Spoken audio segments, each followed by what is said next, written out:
Good evening. मैं धर्मेंद्र कुमार राय और Unacademy judiciary के यूट्यूब चैनल पे आपका स्वागत करता हूं।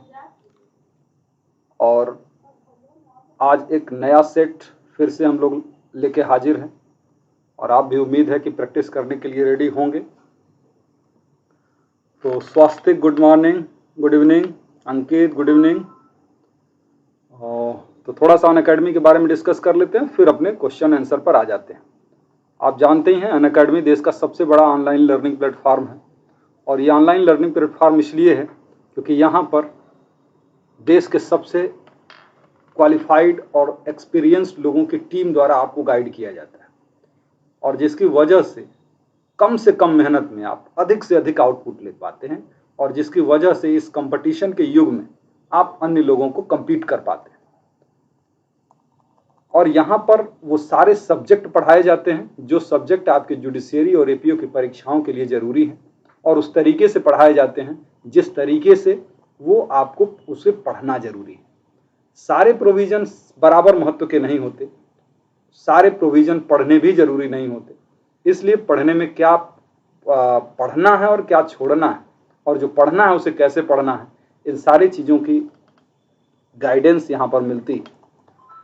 और मैं बता दूं कि अनअकैडमी के प्लेटफॉर्म पर दो तरीके के क्लासेस चलती हैं। एक क्लासेस जो होती है स्पेशल क्लासेस कहलाती है और एक क्लासेस जो होती है वो प्लस क्लासेस कहलाती है। स्पेशल क्लासेस क्या होती हैं? स्पेशल क्लासेस का मतलब वो क्लास होती है जिसके लिए सारे स्टूडेंट, चाहे उन्होंने सब्सक्रिप्शन लिया हो और चाहे सब्सक्रिप्शन न लिया हो, कोई भी स्टूडेंट अनअकैडमी के लर्निंग ऐप को डाउनलोड करके इस क्लासेस का लाभ ले सकता है। वो बिल्कुल फ्री में होती है। प्लस क्लासेस वो होती हैं जिसको सिर्फ वही बच्चे कर पाते हैं जिन्होंने सब्सक्रिप्शन लिया हुआ है। संगीता गुड इवनिंग बच्चा। बाल मुकुंद शुभ संध्या। बाल मुकुंद बियॉन्ड एमसीक्यू किस चीज का है? अच्छा, एमसीक्यू जो है दो चार सब्जेक्ट होंगे इसमें, जैसे मान लीजिए आईपीसी हो गया, सीआरपीसी हो गया, एविडेंस हो गया, ये सारे सब्जेक्ट के ऑब्जेक्टिव क्वेश्चन होंगे, हिंदी में भी और इंग्लिश में भी। तो यहाँ पे देखिए नए नए बैच, देखिए जैसे 13 जून से एक बैच शुरू हो रहा है, 6 अक्टूबर से एक बैच शुरू हो रहा है, 22 सितंबर से एक बैच शुरू हो रहा है, 8 सितंबर से बैच शुरू हो रहा है, सितंबर से बैच शुरू हुआ है, सितंबर 1 से शुरू हुआ है बैच, जुलाई 7 से शुरू हुआ है बैच। इतने सारे रनिंग बैच हैं जिसका लाभ आप सब्सक्रिप्शन लेने के बाद ले सकते हैं। अब प्रश्न ये है कि सब्सक्रिप्शन लें कैसे? सब्सक्रिप्शन लेने के लिए आपको एक लर्निंग ऐप डाउनलोड करना होगा अनअकैडमी का और उसमें आपके सामने ये सारे ऑप्शन होंगे कि इसमें से आप कोई भी ऑप्शन चुन सकते हैं अपने सब्सक्रिप्शन के लिए, अपने प्लान के लिए। कोई भी आप प्लान चुनेंगे आपको इंस्टॉलमेंट में भी फीस देने की सुविधा रहेगी। और उतना ही नहीं, बल्कि अगर आप इस राय लाइव RAILIVE राय लाइव कोड का प्रयोग करेंगे तो आपको फीस में 10% का और भी ज़्यादा डिस्काउंट हो जाएगा। तो इस कोड को याद रखिएगा जब भी आपको सब्सक्रिप्शन लेना होगा।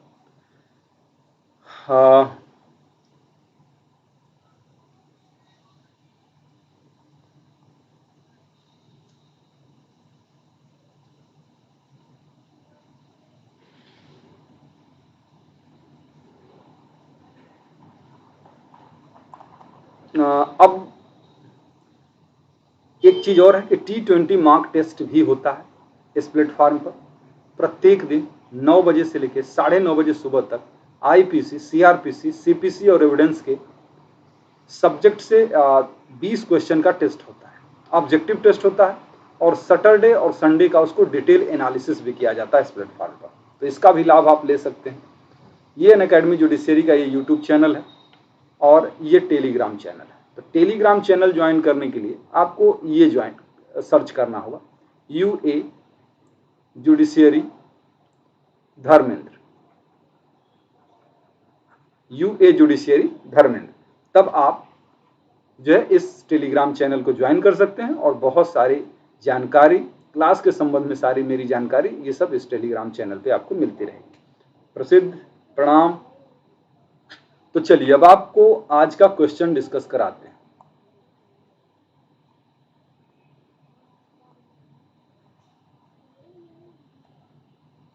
और ये 26 नंबर क्वेश्चन आज आपको डिस्कस करना है। और आप बताइए कि सीआरपीसी जो है the code of criminal procedure 1973 is divided into,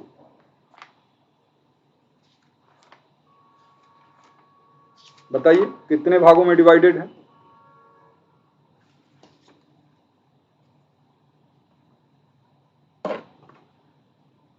प्रणाम मधु, जल्दी जल्दी आंसर दीजिए। ये क्वेश्चन नंबर 26 का आंसर देना है आपको। बिल्कुल ठीक, प्रणाम आयुष, ठीक है। हाँ बिल्कुल, ये जो है आईपीसी जो है वो 37 चैप्टर्स हैं कुल, और सेक्शन 484 है। तो ये है इसके। अच्छा, आईपीसी बता सकते हैं आप कि आईपीसी में कुल कितने चैप्टर और सेक्शन हैं? सलोनी, मधु, अंकिता, बालमुकुंद, आनंद, आयुष, अंकित, प्रसिद्ध, मधु, बताइए आईपीसी में कुल कितने चैप्टर और सेक्शन? सस्मिता,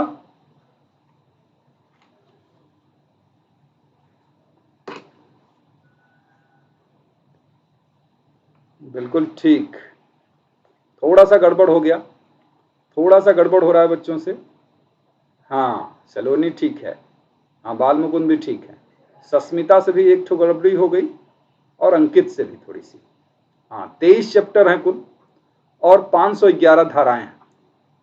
आईपीसी में 23 चैप्टर और 511 धाराएं। हाँ बिल्कुल ठीक। चलिए अगला क्वेश्चन कर लीजिए 27। क्वेश्चन नंबर 27, सीआरपीसी के सेक्शन 125 के अंतर्गत किसी पत्नी को अपने पति से भरण पोषण प्राप्त करने का अधिकार नहीं होगा। No wife shall be entitled to receive maintenance from her husband under section 125 of CrPC if, अब बताइए।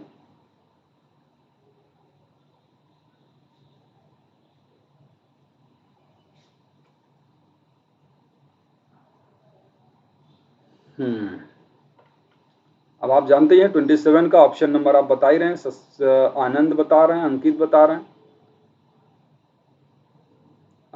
क्वेश्चन नंबर 27 है बेटा, हम बोल दे रहे हैं 27 है ये, इसका सही ऑप्शन है। बिल्कुल ठीक मधु, हाँ बिल्कुल, सी इज लिविंग इन एडल्ट्री।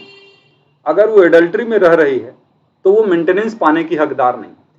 और ये बात कहाँ बताई गई है सीआरपीसी के सेक्शन 125 के क्लास नंबर 4 में बताई गई है कि अगर वो एडल्ट्री में रह रही है, म्यूचुअल कंसेंट से अलग रह रही है, या सफिशिएंट काज के बिना अलग रह रही है, तो ऐसी स्थिति में वो मेंटेनेंस प्राप्त करने की हकदार नहीं। क्लियर है? चलिए अगला क्वेश्चन कर लीजिए। Question number 27,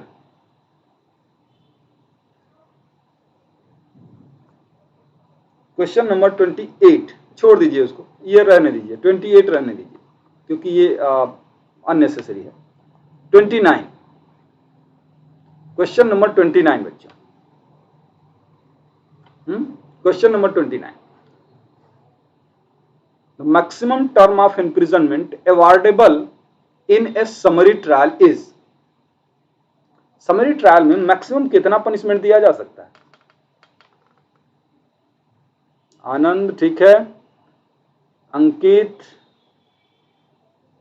Sasmita, famous, Balmukund, के पाठक, सलोनी, मधु, अंकिता। सलोनी बेटा थोड़ा गड़बड़ कर दिया आपने। सस्मिता नहीं बेटा, ये गलत बात है। सस्मिता का भी मिस्टेक हो रहा। ये है 3 मंथ, ठीक है, ये 3 महीनों का ही है। ऑप्शन नंबर ए सही। ये है कहां? जब आप सीआरपीसी पढ़ते हैं तो सीआरपीसी के सेक्शन 260 से लेके 265 तक समरी ट्रायल की बात करता है, और 262 में यह बात बताया गया है कि समरी ट्रायल में मैक्सिमम पनिशमेंट 3 मंथ तक का ही दिया जा सकता है। तो ये ऑप्शन नंबर सही हो जाता है। चलिए अगला क्वेश्चन कर लीजिए, क्वेश्चन नंबर 30। नहीं बेटा 263 में नहीं होगा, पाठक के पाठक नाम से कोई बच्ची है तो वो 262 में होगा। क्वेश्चन नंबर 30 का आंसर दीजिए। Inherent power under 482 of CrPC can be exercised by, जो 482 के अंतर्गत पावर है इनहेरेंट पावर कोर्ट की, वो किस कोर्ट द्वारा एक्सरसाइज की जाती है?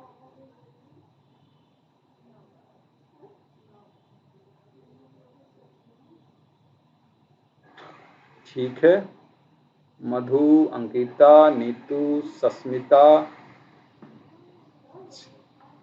के पाठक, हाँ बिल्कुल ठीक है। ये 482 में जो इनहेरेंट पावर सीआरपीसी के दी गई है वो हाई कोर्ट के ही द्वारा उसको यूज किया जाता है। इनहेरेंट पावर 151 सीपीसी में भी है, वहां किस कोर्ट के द्वारा किया जाता है?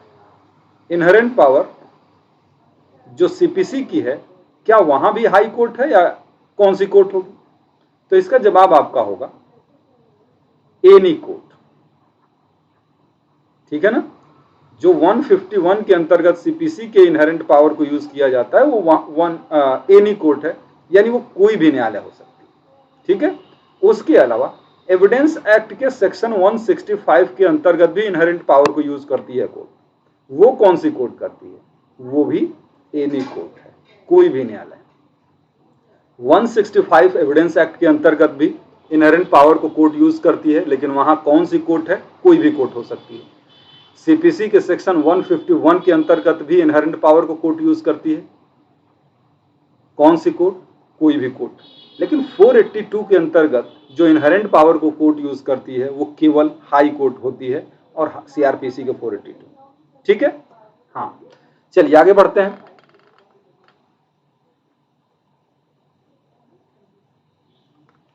सेक्शन 31 बताइए, और सेक्शन का क्वेश्चन नंबर 31 का आंसर दीजिए।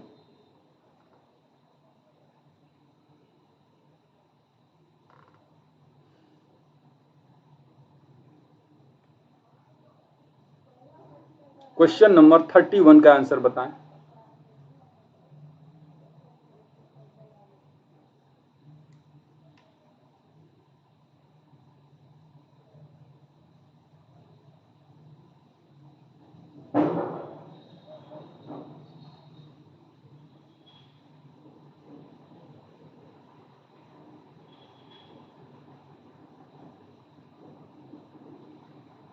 ठीक है, इसके आंसर कम लोग दे रहे हैं। ठीक है, Mirza Akbar versus king emperor की केस है। ठीक है, अगला क्वेश्चन ले लेते हैं। Question number 32। क्वेश्चन नंबर 32, कोई व्यक्ति, अब पढ़िए, any person convicted on a trial by additional session जज for an offence in which sentence of imprisonment is more than 7 year may appeal to. ठीक है ना, कहां अपील होगी उसकी? 32 नंबर क्वेश्चन है, 32 नंबर क्वेश्चन है बेटा।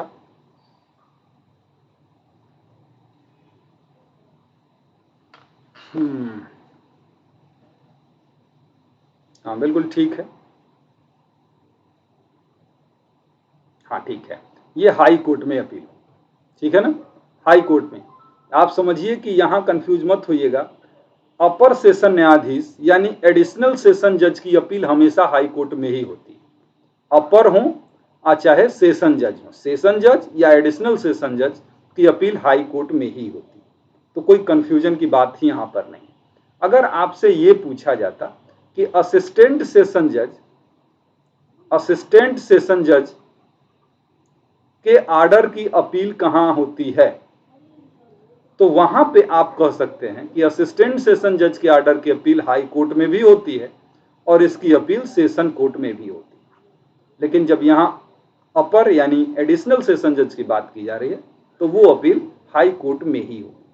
ठीक है, चलिए अगला क्वेश्चन ले लेते हैं। Question number 33। Question number 33, high court को रेफरेंस से संबंधित कौन सा सेक्शन है? हाई कोर्ट को रेफरेंस से संबंधित कौन सा सेक्शन है?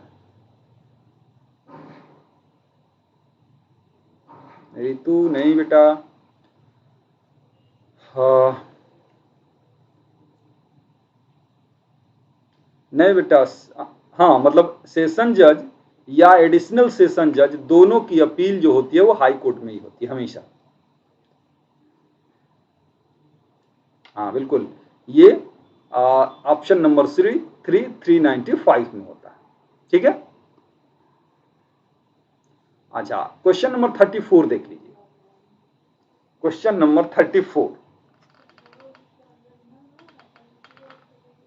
क्वेश्चन नंबर 34 यानी सेक्शन 436 सीआरपीसी के अंतर्गत सबऑर्डिनेट कोर्ट द्वारा दी गई जमानत को कौन खारिज कर सकता है? Who may cancel the bail given under 436 of CrPC by subordinate court?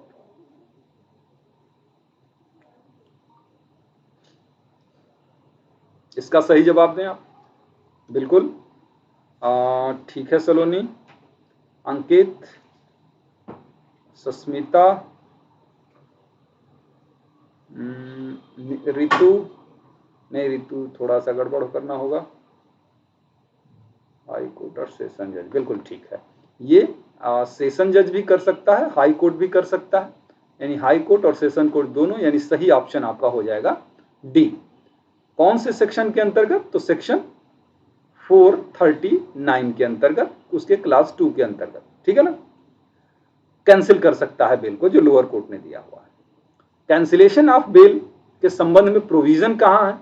तो आप कह सकते हैं कैंसिलेशन ऑफ बेल जो है सेक्शन 436 के क्लास नंबर 2 में भी है, उसके अलावा सेक्शन 437 के क्लास नंबर 5 में भी होगा।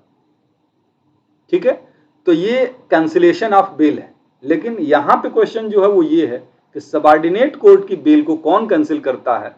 तो वो उसका आंसर हो जाएगा 439 के क्लास 2 के अंतर्गत सेशन कोर्ट या हाई कोर्ट कर सकता है। अनुराग प्रणाम। अगला क्वेश्चन,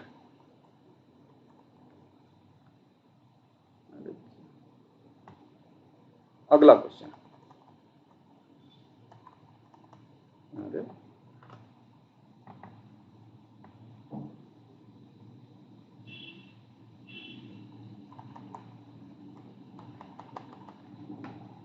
थोड़ी सी प्रॉब्लम हो रही है, स्लाइड नीचे नहीं जा रही।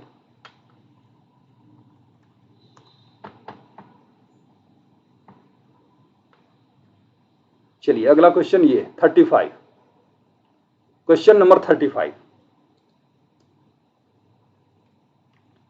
पढ़िए। The provision relating to charge किस सेक्शन में है? प्रोविजन रिलेटिंग टू चार्ज किस सेक्शन में है? कौन से चैप्टर में है? कौन सा ऑप्शन सही है?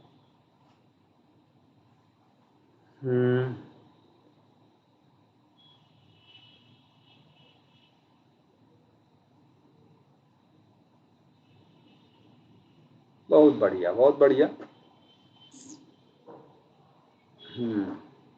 तो ये है ऑप्शन आपका ए, यानी कि चैप्टर नंबर 17 में है और सेक्शन 211 से लेके 224 तक है।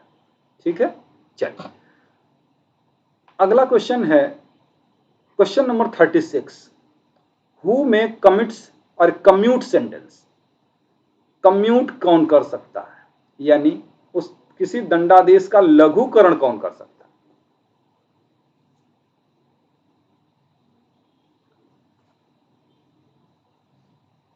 क्या आंसर आप दे रहे हैं 36 का? ठीक है,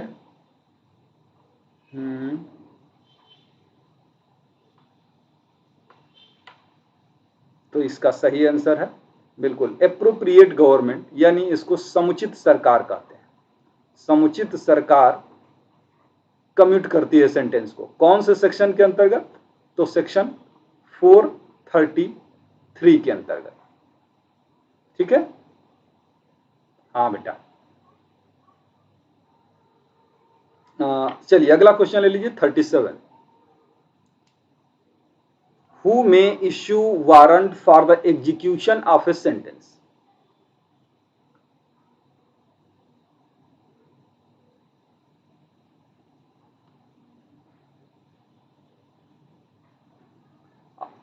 Hmm, 37,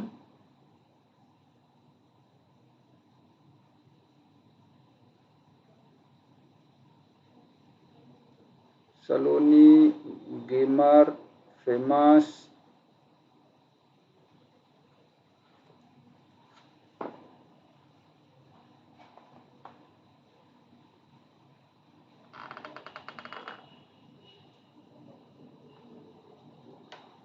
देखिए ज्यादातर लोगों ने इनको आंसर ये दे रहे हैं सेशन जज। देखिए बेटा आपके दिमाग में वो चल रहा है ना डेथ सेंटेंस के लिए, समझे ना, आपके दिमाग में जो चल रहा है वो आप बताना चाह रहे हैं कि डेथ सेंटेंस के एग्जीक्यूशन के लिए वारंट कौन इशू कर सकता है, तो वहां पे सेशन जज होगा, ठीक है। लेकिन ये जो क्वेश्चन पूछ रहा है कि who may issue warrant for the execution of a sentence, तो कोई भी कर सकता है जिसने पास किया है या उसका सक्सेसर, तो इसमें से ऑप्शन सी सही हो जाएगा। हाँ, इस क्वेश्चन के अकॉर्डिंग आंसर सी है। चलिए क्वेश्चन नंबर 38 देख लीजिए। क्वेश्चन नंबर 38,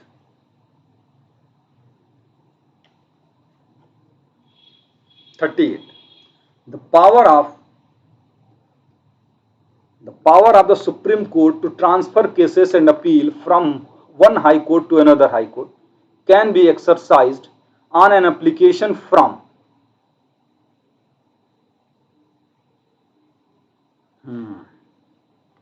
अब इसमें से बताइए 38 का आप बता रहे हैं ममता, ऋतु, गेमर, अनुराग, प्रसिद्ध,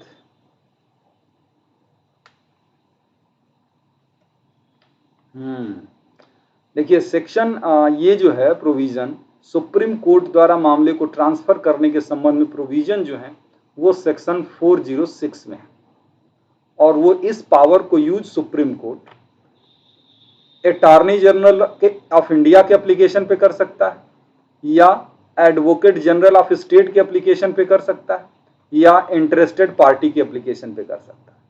तो यहाँ पे ऑप्शन नंबर ए सही है, ऑप्शन नंबर सी सही है, यानी दोनों को मिलाएंगे तो ऑप्शन नंबर डी सही हो जाएगा, ठीक है। चलिए अगला क्वेश्चन नंबर 39 देख लीजिए। क्वेश्चन नंबर 39,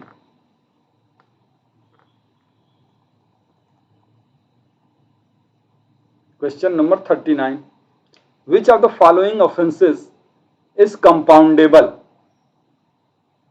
कौन सा अपराध इसमें से जो है वो शमनीय है।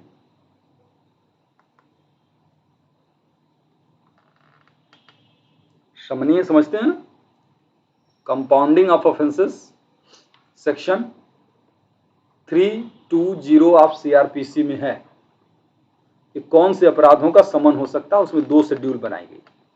तो अब आपको बताना है कि इसमें से कौन से ऑफेंस है ऐसा जो कंपाउंडेबल है। तो इसका सही ऑप्शन है सारे के सारे कंपाउंडेबल है, ठीक है। तो आपका आंसर भी बिल्कुल सही है। आगे बढ़ते हैं फिर question number 40, director of prosecution shall function under the administrative control of, अभियोजन निदेशक जो होता है वो किसके प्रशासनिक नियंत्रण में कार्य करता है। अभियोजन निदेशक किसके प्रशासनिक नियंत्रण में कार्य करता है, आपको पता है। अभियोजन निदेशालय के संबंध में प्रोविजन आपको सेक्शन 25A में मिलता है। सेक्शन 25A में इसके लिए प्रोविजन।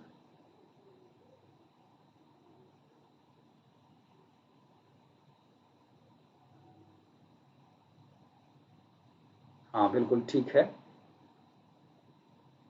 ये ऑप्शन नंबर डी सही हो जाता है इसका। Option number D home department के कंट्रोल में होता है, होम मिनिस्टर मत कर दीजिएगा, होम डिपार्टमेंट। चलिए आगे बढ़ते हैं फिर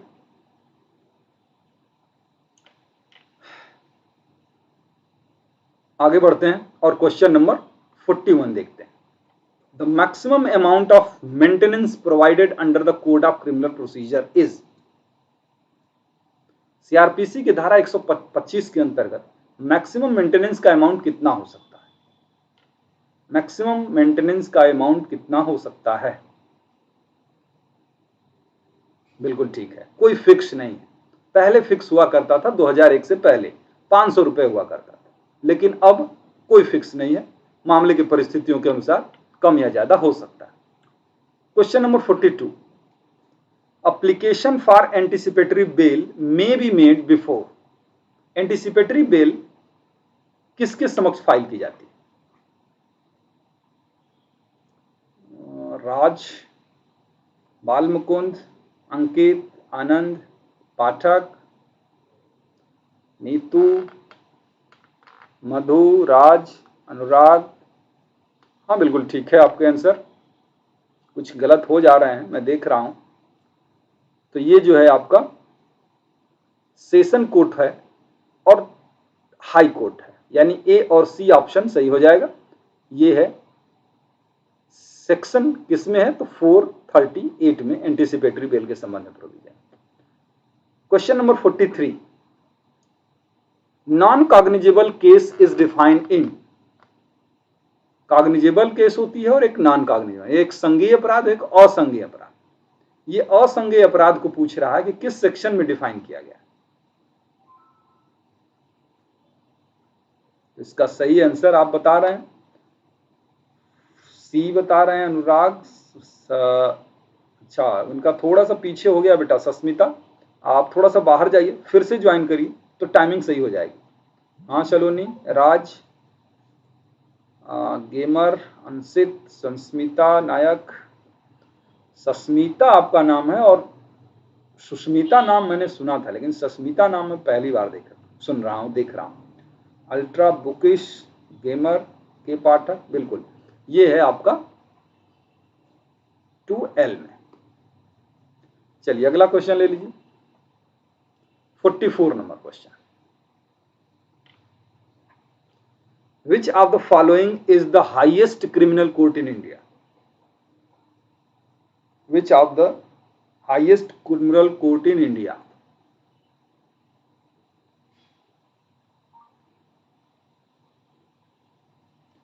बताइए।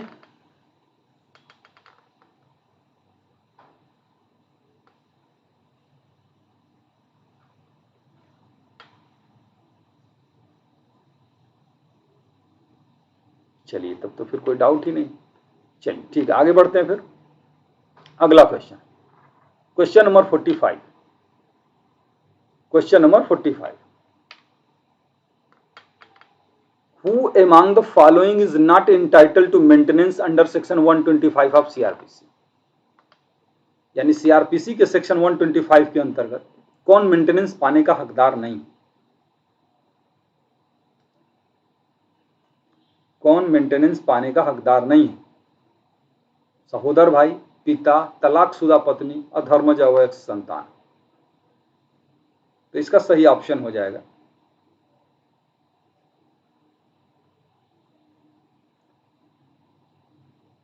क्यों पूजा, पिताजी को मेंटेनेंस पाने का हकदार नहीं है वो सीआरपीसी के सेक्शन? ये है सहोदर भाई नहीं, बाकी सारे लोग, फादर हैं, डिवोर्स वाइफ है, इलिजिटमेट माइनर चाइल्ड है, ये सब लोग। देखिए ठीक है। Question number 46, 46, under which section of the code of criminal procedure directorate of prosecution has been established? ये तो अभी जस्ट चर्चा ही हुई थी। बिल्कुल राज, एक तो एक्स्ट्रा चल रहा है। हाँ बिल्कुल ये अभी चर्चा हुई थी कि 25A में हुआ। चलिए 47, कि police officer shall bring an arrested person before the court without any delay, this is the mandate of. कौन से सेक्शन में लिखा है कि गिरफ्तार किए गए व्यक्ति को पुलिस जो है बिना विलंब के कोर्ट के सामने पेश करेगी? कौन से है सेक्शन में?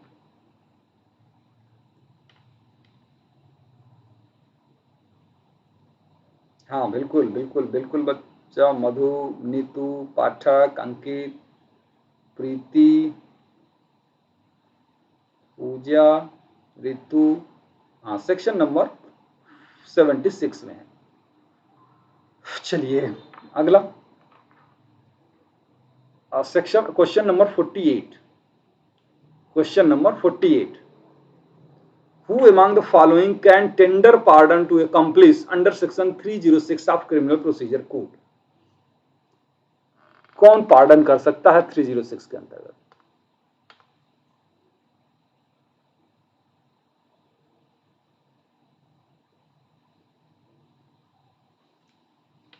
ठीक है, सभी लोग कर सकते हैं, बस अंतर क्या होता है, चीफ जुडिशियल मजिस्ट्रेट और मेट्रोपॉलिटन मजिस्ट्रेट इन्वेस्टिगेशन, इंक्वायरी और ट्रायल तीनों स्टेज पर कर लेते हैं, जबकि बेचारा फर्स्ट क्लास मजिस्ट्रेट जो है ये केवल इंक्वायरी और ट्रायल के स्टेज पर ही कर पाता है, इन्वेस्टिगेशन के स्टेज पर वो नहीं कर पाता। चलिए question number 49, in which of the following circumstances magistrate has power to convert summon case into warrant case? कौन से मामलों में, कौन सी परिस्थिति में समन केस को वारंट केस में मजिस्ट्रेट परिवर्तित कर सकता है? 49 नंबर क्वेश्चन। ठीक है, पूजा, आनंद, राज, पाठक, प्रीति, नीतू, ममता, सलोनी, मधु, अल्ट्रा बुकिस, रितु सिंह, अंकित। हाँ ठीक है, ये इंटरेस्ट ऑफ जस्टिस के लिए सेक्शन जो है वो सेक्शन 259 है। सेक्शन 259 में ऐसे मामलों को समन केस को वारंट केस में परिवर्तित किया जा सकता है जो 6 महीने से ज्यादा से के इम्प्रिजनमेंट से पनिशेबल होते हैं। ठीक,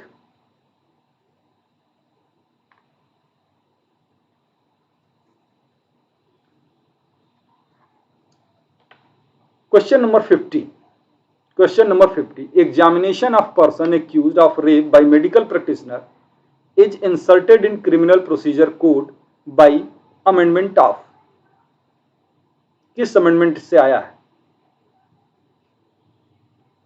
ऑप्शन है आपके सामने।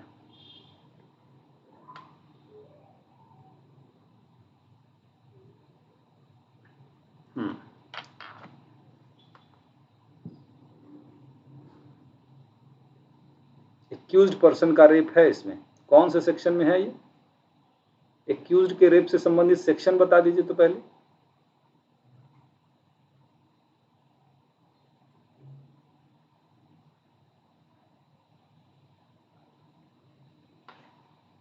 बिल्कुल, ये 2005 में जोड़ा गया है। ठीक है ना, हाँ 53A में है ये बात। और याद रखिए कि कौन से अमेंडमेंट 2005 में है और कौन से अमेंडमेंट 2008 में है। इसका आसान तरीका ये है कि 55A से पहले वाले 2005 में है और 55 या उससे बाद वाले जो हैं वो 2008 में अमेंडमेंट है। तो याद न रहे तो ये आप इस तरीके से याद कर सकते हैं। 52A नहीं है नीतू, 53A है। चलिए अगला क्वेश्चन 51 देख लीजिए। 51, section 74 of Indian evidence act deals with, क्या है? आसान क्वेश्चन कि इंडियन एविडेंस एक्ट का सेक्शन 74 किसके बारे में बात करता है?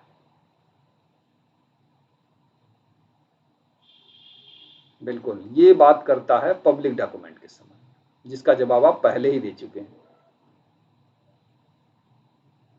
ठीक है, जिसका जवाब आप पहले ही दे चुके हैं। चलिए क्वेश्चन नंबर 52 का जवाब,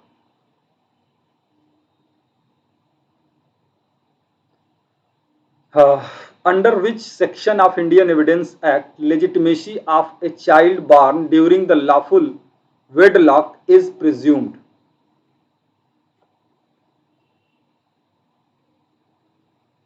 ये भी है।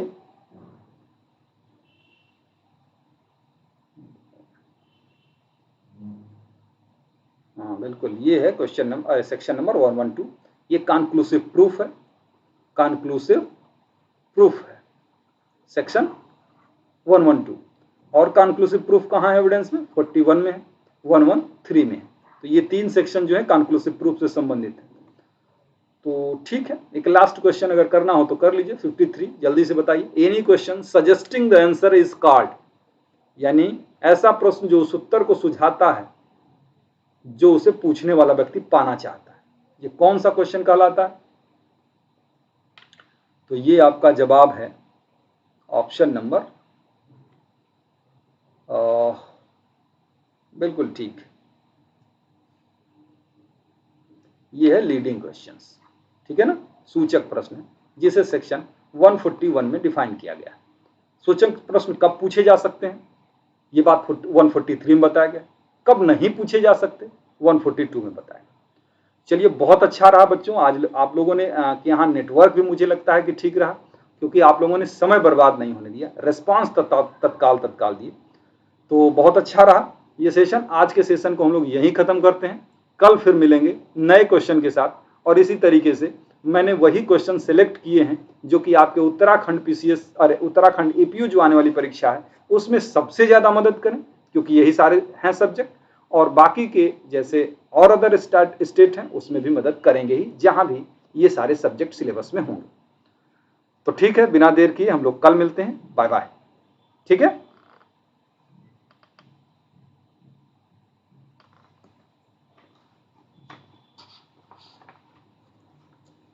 पुलिस एक्ट के लिए बेटा मैं मटेरियल कलेक्ट कर लेता हूं, अभी आप लोगों की परीक्षा में थोड़ा सा समय है, तो मैं पुलिस एक्ट भी करवा दूंगा, ठीक है। मैं पुलिस एक्ट की भी प्रैक्टिस करवा दूंगा। अभी थोड़ा सा अपने से आप पढ़ लीजिए, थोड़ा सा आप खुद से, तब खुद पढ़ लेंगे तब तो हम प्रैक्टिस करा पाएंगे ना।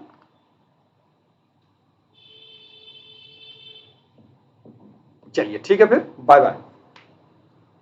कोई विशेष क्वेश्चन हो तो आप पूछ सकते हैं। मैं 30 सेकेंड वेट कर लेता हूं कि अगर आपका कोई विशेष क्वेश्चन हो तो मैं सुन लूं, नहीं तो बेटा यूट्यूब पे नंबर नहीं दे पाएंगे राज,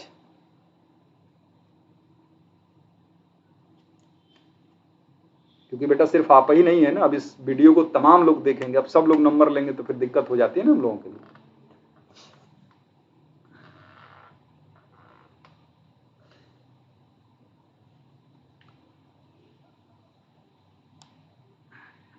ये वीडियो सालों तक रहता है, सालों तक रहता है, तो आप समझ सकते हैं कि कैसे कैसे लोग हैं आपसे, आप पढ़ने वाले हैं, लेकिन सब लोग पढ़ने वाले नहीं होते, नंबर पा जाते हैं, अननेसेसरी कॉल करने लगते हैं। तो ठीक है बच्चों, ठीक है, फिर कल के क्लास में मिलते हैं, बाय बाय।